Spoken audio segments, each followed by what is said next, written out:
মারে আমি ছুটে গিয়ে বলে ভাই ভাই মারতো কেন? তা তখন আমাকে, আমি নাম রেকর্ড করুন, তাপস চক্রবর্তী, নলডাঙ্গাতে বাড়ি, হরিদাস দেবানন্দপুরে বাড়ি, হরিদাস পাল, যদি বেঁচে থাকি তো তাপস দিয়ে আমি দেখতে দেবো, আমি দেখতে দেবো।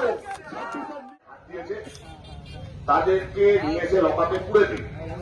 আচ্ছা, আমরা যদি বিগড়েছি তারা কিন্তু এখানে থাকতে পারবে না, পরিষ্কার এই আপনাদের ঘর পর্যন্ত ঢুকে যেতে পারি, তাহলে ওকেও ঘর থেকে টেনে বাইরে আনতে পারি। সুতরাং এটা আপনাদের মাথায় রাখি, যেন অতি শীঘ্রই যারা ওর গায়ে হাত দিয়েছে তাদেরকে নিয়ে এসে লকআপ করুন। নয়তো আমাদের রোজ কিন্তু অন্যরকম আছে, আমরা কিন্তু অন্যরকম ভাবনা চিন্তা করে রেখেছি। আমরা যদি সকলে নিয়ে ওর বাড়ি গেছি তাহলে কিন্তু ওর অবস্থা খারাপ করে দেবো আমরা। এটুকু আপনাদের বলার ছিল।